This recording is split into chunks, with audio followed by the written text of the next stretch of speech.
All right, Chelsea fans, welcome back to another episode. That's right, of the London's Blue Podcast. Hopefully, your favorite Chelsea podcast out there, and a part of the Men in Blazers Media Network. Dan, one of your hosts here, and good friend Sam, CFC Central, back as well, because it is the very last of the match previews for the Premier League portion of Chelsea's 24-25 season. We have done a ton of these, Sam. Some have been right, some have been wrong, some have had phenomenal on the ledge predictions come true, and a whole lot that did not. But how are you feeling heading into this one, the last match preview for Nottingham Forest on a Super Sunday? Everything to play for, all on the line. This preview, talk to me. Hoping to make it out of the forest alive. I genuinely feel like so much tension and anxiety in there. Yeah, genuinely. Yeah, you got wood and the forest waiting for you there. So, get your axes that you've been waiting to grind and just get at them. Absolutely hack them to shreds, because that's the only thing in front of you and hallowed ground in Champions League. So I genuinely think it's nervous excitement. That's the best way that I can define it.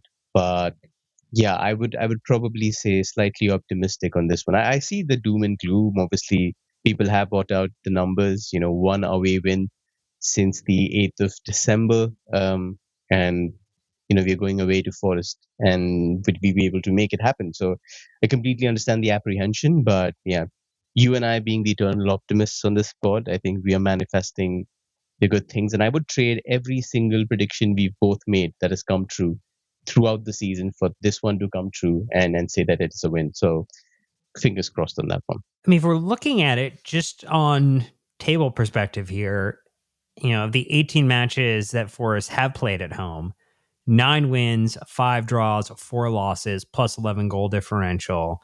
And their last 3 games would be a draw and 2 losses. So they're 32 points. They would effectively be 7th in the home table. Funny enough, Chelsea are 3rd in the home table right now, just a point behind Manchester City, live at time of recording here. And to your point, though, our Chelsea away form has been a little bit more suspect in terms of what we've been able to accomplish. Last 3 for us, a loss, a win, and a draw. With 25 points in total on the season, basically 7 wins, 4 draws, 7 losses, a plus 3 goal differential. So I know what you're talking about. I know what the people are looking at if they're keeping a close eye, but we want to get into this one. We'll talk a little bit about Forest's recent performances, games that they've been playing, what's worked well, what's has not worked well for them. Well, as usual, we'll get into their style of play, what's going on with new known team, anything that they have in terms of weaknesses. And then also we'll get into our flip the script questions, where Sam has a chance to ask a couple questions to me and I will try to answer them, as I think Enzo Maresca will. And then we'll get to our on the ledge predictions at the end here. So Sam, again, recording a little bit ahead of any official injury related situations. So we don't want to maybe talk about any player availability items, but I do want to kind of get into the conversation just to start around the recent run of form for Nottingham Forest. Can you walk us through what you've seen in their last couple games? Obviously, Graham Potter and team could not get it done for us and take any points off them on the day. The lads, unfortunately, did not give everything to the cause for Chelsea Football Club, which is very disappointing. But teams like Leicester, Crystal Palace, knocking some points off them recently, Brentford, all helped us out in terms of making it where, Forest are effectively the club outside looking in. They have to win to potentially put themselves in the position for Champions League football. I think there's an interesting theory there, Dan, in terms of, Forest are a unique side in the Premier League, just in terms of what the meta is in the PL. Like, you press hard, you've got physical players, you've got guys who are very diligent off the ball. You see Arsenal, you see City, everybody wants to be that side. But Forest, in terms of their stylistic value, are quite different. I think it's one of the only sides anywhere in Europe's top 5 leagues that are doing very well, that prioritize just, off ball, staying compact, being absolutely conserving energy in a tight shape. And then when they're on the ball, they just go absolutely electric, like trying to go back to front as quickly as possible. It's not even, pure counter-attacking football. They actually want to slow things down and then explode at will. But yeah, I mean, what can you expect from a side that has among the bottom for average possession? And if you look at just their form guide this season, Dan, out of the 7 games that they've had the most amount of possession against any side in any competition, they've only won one of those. So I think when you've done such a good job with a certain kind of philosophy, and now in the recent games, when you actually seen Champions League in within grasp, and now you have to turn your philosophy into, yeah, we're going to wait for other sides to know we actually have to go out and take the lead. That's where it's actually hit them. So you see those results where the big sides come for them. So Manchester City, for example, at home, they nicked a 1-0 win. And that's the kind of side they love playing against, because you know the other side's going to come out to play. You know you're going to have counter-attacking opportunities. And then, like you mentioned, you see the result against, for example, Everton. You see the result against Leicester. You see the result against Forest. Brentford, again, a side that loves going direct, not really fond of the ball. All those sides that they drop points against. So that's where they are, Dan. I think they're not used to, A, being in the Champions League fight. B, they're not used to wanting to go there with initiative, that we're going to score and we're going to get the lead. And I think that's where we might have the advantage. You don't know how they're going to come out the blocks. Are they going to play for a point, which does not help them? Or are they going to come out of the blocks and just say, yeah, we're going to attack Chelsea and see what we can get out of them? Yeah, that is the interesting thing. I had wondered what would happen if they didn't have anything to play for and would go for the disruptor role.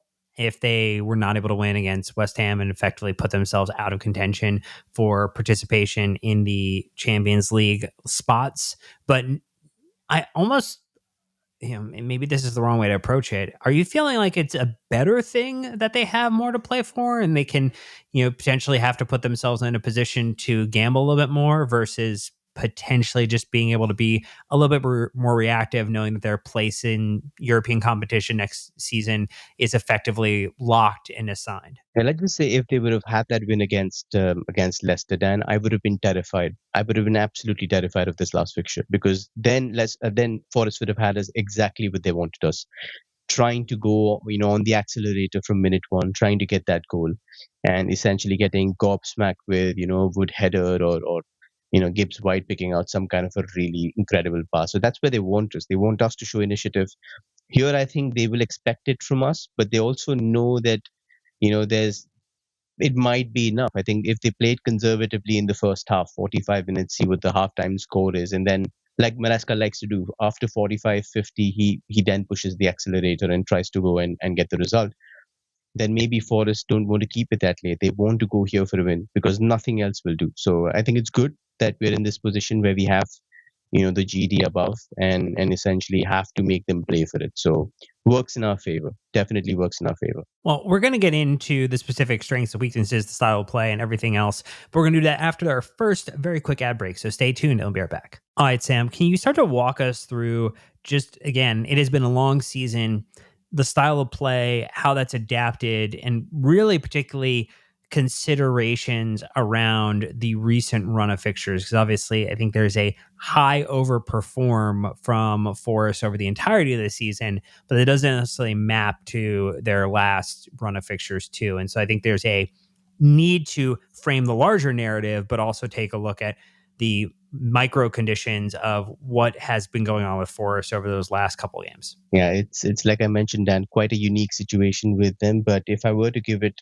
in terms of a one-off, I would definitely have Nuno Espirito Santo in amongst the manager of the season, probably winning it in my opinion, because of just the squad makeup, in terms of what he's done with it and how well it has worked in general. But if you look at just all their metrics, like you mentioned, a massive overperformance. Everybody's just been sitting with their stats pad saying it's going to drop, it's going to hit, it's going to hit. And maybe that's come true in the last couple of weeks. But other than that, it's just a side that sometimes defies statistics in terms of like what works in the Premier League. So they are the league's most passive pressers, the highest PPDA. The number of pressures is like probably in the bottom four. Their identity is just centered upon having these 6 highly industrial dual experts, very, very good on the ground, very good in the air, and those guys will defend for you. Those guys will basically win the ball for you. And then you've got 3 very quick attackers, direct attackers, who are able to pull out some kind of creativity from wide areas, from central areas in Hudson-Odoi, Morgan Gibbs-White, Elanga, for example, quite good 1v1 as well. And then you've got Chris Wood, who's his own player. He's just a battering ram who's come into his own. He's done spectacularly for them up front in terms of just providing a reference point. So as a unit, it's worked very well, but it's very compartmentalized in terms of we are going to basically build a side that is built for endurance, that can starve, absolutely happily with 38, 39% possession, and give you the kind of blow that knocks you out with just one punch. So that's essentially what their philosophy is.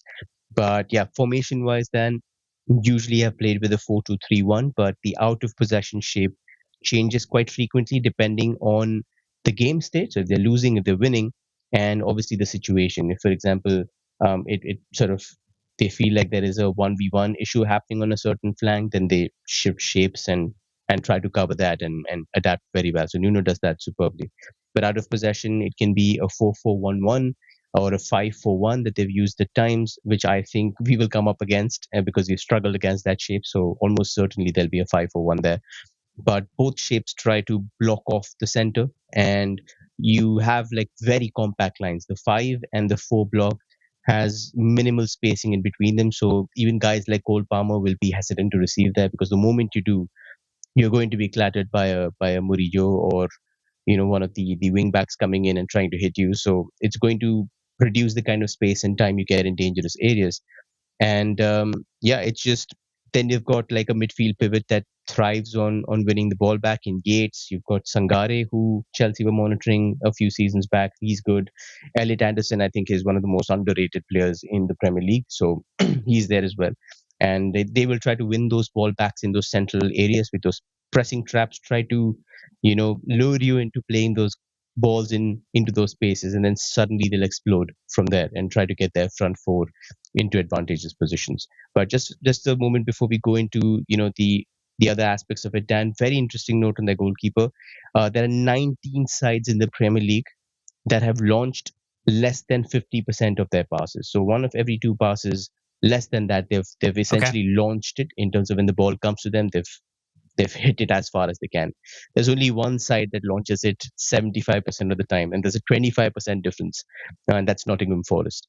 They've also have the fewest throwouts from the goalkeeper. They've also got the most launched goal kicks at 65% of the goal kicks, which is again well clear of the guys in second. And their average goal kick length is also the highest in the league. So you know that the ball is going to be cleared. It's not going to be passed out. It's definitely going to go to Wood first. And all about like negating Nottingham Forest is fighting for those first balls, preventing those second balls from falling into loose areas, and then you can go from there. Very important things to consider. And then maybe just thinking about their midfield as well. How do you see that playing out? As I know that is definitely a more industrious group than some of the others that we faced in the Premier League this season. And, depending upon Enzo Fernandez's availability, Romeo Lavia, obviously Caicedo, one of the best in the Premier League this season without question, and our best player of the season. How are you looking at that combination that they're going to put out against us in the middle of the pitch? I think it will be a physical sort of matchup for those three guys or two guys in between, depending on how they shape their pivot. But yeah, Anderson has played. He's been like the mainstay. He's probably the most flexible of the three. He can play as the screen in front of his defense. He can also be a box-to-box midfielder, so he'll pop up in attacking areas. He'll carry the ball. He'll underlap. He'll also cause a lot of issues inside and around the box. Like he scored an absolute doozy to win the game. I don't know which game I was watching. I watched like three of them, but Anderson scored the winner from a corner which came out to him. I don't know if it was Spurs, but yeah, he got a really good goal there. And yeah, the other guys will again try to offer a measure of just winning the ball and trying to recycle. That is what they absolutely thrive on. I think when it comes to tackles, they are number one in the league. So that just gives you an example in terms of very combative midfield. So it's going to try and rough up our technical maestros in the middle of the park and try to deny them space and comfort on the ball, which obviously our guys love. So that's going to be absolutely key for me. If you move on to the attack, then Chris Wood is just the perfect reference point for them. Everything revolves according to his positioning. Then, if he drops deep, then Elanga, if Callum Hudson-Odoi is fit, both of them will try to run in behind for flick-ons. If he's further up and he's spinning the back line, then all three of them, Gibbs White plus the two wingers, will come narrow. They will not be touchline. They will try to come narrow. They will win those second balls. And from there, they will mount attacks. And when those 4v4, 4v5 situations happen, Dan, that's where Forest's attack is very good. They overperform their XG, they take shots from everywhere. They create a lot of chaos because the long ball essentially like tries to lure you in and then tries to isolate those positions. So Forest tend to exploit that very well. So it'll be quite good, which is what makes, like I said, Forest quite an intriguing prospect, because if you were to look at any possession heavy managers and what they will tell their attackers, it's like, don't play first time passes. Try to take a moment to look up and see your best options. It's not the case with Forest. Like the moment it comes to Gibbs White, he has the freedom to pick out a through ball from 40 yards to like try a switch 50 yards out. If it Alanga and Hudson-Odoi, your wingers, you'll tell them don't cross early.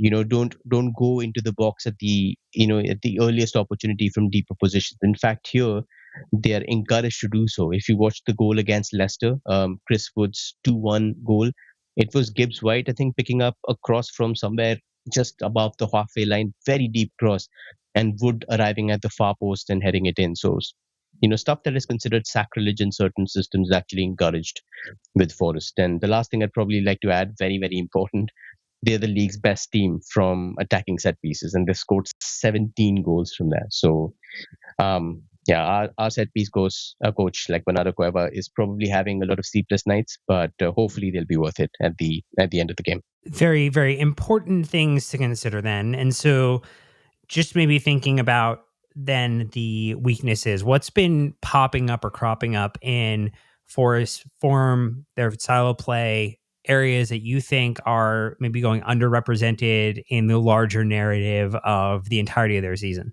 A few of them, like I mentioned, maybe the pressure is quite cranked up. If you saw the infamous incident of Evangelos Marinakis, their owner, essentially coming onto the pitch and berating Nuno in front of the camera, saying, "What the hell was that?" after Leicester got an equalizer. And that just had a very bad look, just very, very bad look. It just betrayed a sense of, everybody's crumbling, and it doesn't look like things are on the same page for the owner as well as the manager as well as the players. In fact, there was a report today saying that Nuno might leave at the end of the season. You can guess why. But I think that pressure, that scenario in terms of you have to get Champions League, and that's something you might let slip from where you were in terms of the league position a couple of weeks back. I think that's now grading them really, really badly. So maybe a psychological issue there. But if you're looking at just tactical and structural issues, the first thing that I would like to say is that they've conceded a fair number of goals and big chances from counter attacks. And this happens because, again, you're trying to support those four attackers with like fullback runs. So you'll see Ola Aina bomb up. Sometimes you'll see Nico Williams on the other side try to like provide support. You'll sometimes see Elliot Anderson push up. And what that does is you get left with a midfield pivot that is very good in close spaces to win the ball. But when they're trying to go up against quicker players that can carry through the center, then it becomes a little bit of an issue, especially with like fullback positioning. Ola Aina, for example, is somebody that I like to highlight, somebody who was very good in the beginning of the season, but after his injury, he's had a absolute nightmare where he was at fault for one of the Brentford goals. He just essentially didn't do anything. And Kevin Shara went in and got 1v1 and scored. And then he was at fault for the Leicester goal for Buonanotte, where he essentially got clattered by his own centre back and was flat on the ground and allowed Buonanotte to just waltz past and score. So that issue is there. The second thing is related to the first in terms of discipline. Forest are one of two teams in the Premier League that have 4 players on 9 or more yellow cards this season. So the quick breaks that we talk about in terms of trying to get through the center when their attackers are committed, that's when most of the issues happen. So if you see the most amount of yellow cards, it's their attackers and their midfielders. Morgan Gibbs White with 11, you got Ryan Yates with 10, you got Anderson with 9, you got Dominguez with 9. So lots of rash challenges when the counter happens, when Nottingham Forest mount a counter and then you counter back. that's when Forest are the weakest, and that's where their players get a little ruffled. So that's something that I would pen in as a weakness. The third is probably then talking about something that I've seen from a game perspective. It's the fact that their first line of pressure, which is usually like four players, sometimes can be five, but they're reluctant to throw more than four players into the press. So Liverpool try to figure this out. They spend the first half struggling to get out of their half because Morgan Gibbs White as the number 10 was on their single pivot on Ryan Gravenberch, and Liverpool just couldn't manage anything. It was a very stale half and it was hard for them to get off. And second half, Arne Slot just told the centre backs, you know what, start carrying into midfield. So you would see Van Dijk and Konate push past the midfield line trying to carry into space. And that's when Nottingham Forest got a little flustered because that meant Gibbs White had to push onto whoever was carrying the ball out, and that would leave the pivot free. So if you want to give whoever it is at pivot that amount of space, if it's Lavia, if it's Caicedo, to try and orchestrate the game from the center, then you've got to get your centre backs to take those risks. So I think progressive centre backs, Colville carrying into midfield, even popping up in those advanced areas where Forest tend to be very weak at marking those centre back runs into advanced positions. That might be something interesting for me. That genuinely could be, a point where you get Colville to say, take a shot from 30 yards or something and see what happens, or pop up at the far post and see what happens. That might be like ace in the sleeve for Maresca. So that's definitely one to watch. Just a note on Chris Wood. He scored 8 headers, which is one more than what he scored with his stronger foot, 9 with his right foot. So he's very, very good in the box with headers. So the moment you see a cross coming in, just definitely drop your line, get close to him, try to physically manhandle him, or just get him anywhere away from the ball. It's very, very hard to do. But I think maybe Tosin playing over Chalobah in that United game could have been preparing him for this game, essentially because he is quite good. The numbers for Chalobah and Tosin are quite similar. In fact, Chalobah has a better aerial win percentage rate with, I think, 59 to 58. But when you've got Tosin's height and when you've got his elevation, his leap, which is better than Chalobah's, I think you would probably trust him to go up against Wood. So, in my opinion, Trev again does not play. I think so. It'll probably be Tosin trying to keep Wood quiet, which is going to be a big, big issue because Tosin hasn't really been super consistent, has had a good few games, including the last one. Let's see how he does here. And the last one, Dan, is that the left side of defense probably is the weaker one because I've seen 3 or 4 games to prepare for this one, and all of those sides tried to get their right winger running at the left back of Forest. So Nico Williams has been an issue. Wilson Odobert absolutely fried him all game, like whoever was at left back, and it was glorious to watch. Brentford targeted the right flank. Liverpool targeted the right flank. Obviously, Salah's there, but that right flank seems to be quite the way in for that 1v1 issue. So does Madueke turn up there? Does Neto turn up there? That'll be interesting to watch, but that essentially sums up all the ways that you can make inroads against Forest. Oh, definitely things for us to consider, and hopefully we will see exploited to an extreme degree on Sunday's final Premier League game of the season. But we're going to take our last half break. When we come back, it will be all about questions that Enzo Maresca is going to have to consider regarding lineup or style of play for this one. And then we'll get into our on the ledge predictions. So stay tuned and I'll be right back. All right, Sam, I've been trying to do a great job as Enzo Maresca this season. I might have done a better job playing Enzo Maresca than Enzo Maresca did playing Enzo Maresca. I don't know. It's what the people are saying.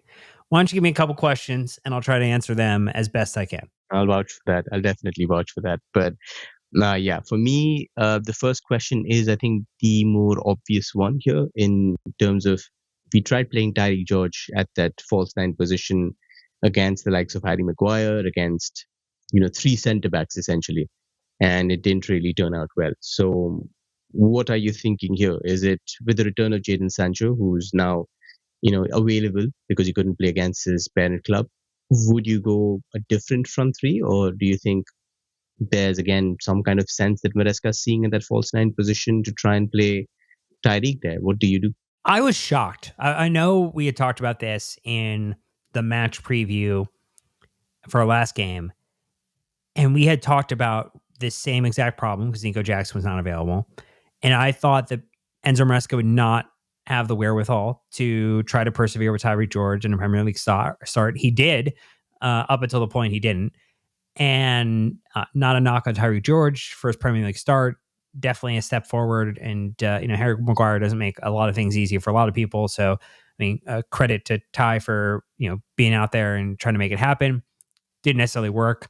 I don't think Enzo Maresca is taking any chances. Without question, I think he's going to go for the most senior players in every possible position and trust that pedigree and experience is going to carry this team across the line. So I actually think it might be the most stacked starting attack that we've had maybe for the entirety of the season. Pedro Neto goes up centrally. You have Nani Madueke on one side. On the right, you have Jadon Sancho on the left. And I think you have Cole Palmer centrally. And I think it's just try to hell or high water, goal, be up to nothing as soon as possible and put yourself in the most advantageous position heading into the back half of the match would be my initial thought on that. How are you feeling about it, though? Do you disagree? We all know. We all know what's going to happen. What's going to happen? Yeah, he's going to say most experienced. Huh? Dan said on the podcast, you know what? Nkunku on one leg at false nine. Let's just go with it. Wow, one leg type of opportunity. Christopher Nkunku's last Premier League game for Chelsea Football Club. It would be. I don't know if I would. I mean, here's maybe just a philosophy thing. If it's your last game for a team, potentially, like in a league, I mean, let's just say, I don't know if he's going to feature in the Conference League final, to be fair.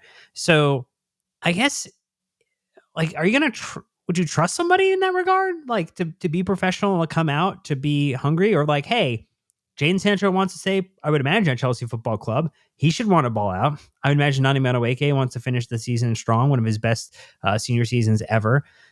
I imagine that Cole Palmer would like to continue to, have a reclaim to his form, potentially giving himself, again, a springboard heading into the Club World Cup. And then I think Pedro Neto is going to be here beyond this season. So I would trust people who are like Enzo Maresca is hoping to be, a very long tenured manager at Chelsea Football Club. And if he does that, I personally would not trust somebody who's not going to be here beyond the summer. I mean, what guarantees do we have that he's not going to be here beyond the summer? I mean, he's got a huge wages. He's got a massive price tag. And I mean, ideally I wouldn't. But again, you don't have Nico Jackson because of his antics against Newcastle. You don't have game changes. And, Nkunku, to his credit, I still remember the Bournemouth goal because that was magical. The way that he popped up where everything looked hopeless earlier on in the season, and absolutely just that bit of magic that we've been dying for from Chris. So just got us that goal from nothing. So if it's the last 15 minutes and God forbid and may this never materialize, but like if you're still looking for a goal in those last 15 minutes, then I would absolutely throw him on because you don't have anybody else unless Mark Yu ends up fit and you want to give that 18, 19-year-old a chance. But I would definitely give a storied goal scorer like him, that opportunity to turn the game in 15 minutes to get a better move, to earn those wages. I think there's motivation there as well. But I generally don't, want to dismiss the quality from Cristo, even though we haven't seen it. I've seen him lots of times with the Bundesliga and stuff. His quality is incredible. But I would definitely keep him as a game-changing option. No doubts about it. Wow. Okay. I guess that is one I will disagree with you on. And that's okay. We're allowed to disagree on this show. But I'm actually maybe a little shocked. We do cordially here. All right. Any other questions, or should we go to on the ledge predictions here? No, I think there is like one other thing that probably again got to do with something I mentioned in the weaknesses part. What do you do at like inverted fullback, or are you trying to keep Reece James there? If he does play there, is he going into midfield? Is he continuing his normal foray? Like, what are you looking at in that position? Man, I mean, what I guess what choices does like Enzo Maresca have at this moment? Like, who are you thinking, or how are you thinking that there's a like different kind of deployable structure? I mean, I guess like that's the big thing to me is it feels like he's just there's no no real kind of way or opportunity to maybe do anything differently? Or at least like, again, maybe the reframing it as a question back. Why do you think he does that? And maybe that's like a question we can't even answer because we can't put ourselves in truly into his thought process. But I mean, he clearly seems to be comfortable trying it again and again. So, I mean, the obvious reason for me, Dan, is that he wants to play Lavia, Enzo, and Caicedo in the same team without jeopardizing any of the front three. He wants his two touchline wingers in Noni and Neto or whoever it is. But he also wants that three in midfield. And the only way you're able to do that, we did this before the start of the season, like before Maresca was even in charge of his first preseason game. I told you he's going to play Caicedo at right back because that's the only way you do it. Lavia is not going to play there. Enzo doesn't have the pace to play there. So you have to do that hybrid role. And he did this with Hamza Chaudhry. He did this with Ricardo Pereira. So he's not beyond using the same thing. And what worries me the most about in this last game, Dan, is that Tottenham also do this inverted fullback gimmick, and they got like Forest dealt with it superbly.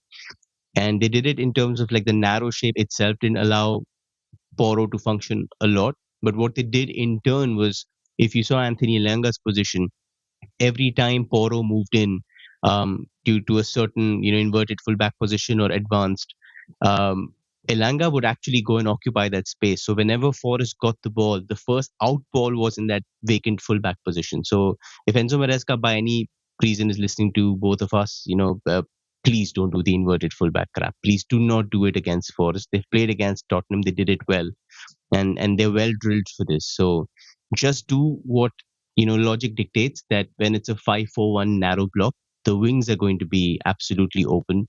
And if you've got somebody of Reece James's caliber in those wide positions, if you give him a chance to like rampage up and down, even Gusto, for example, a little bit, try to give the initiative there. It's a difficult thing to make happen with like Forest's aerial strength and their ability to defend the box.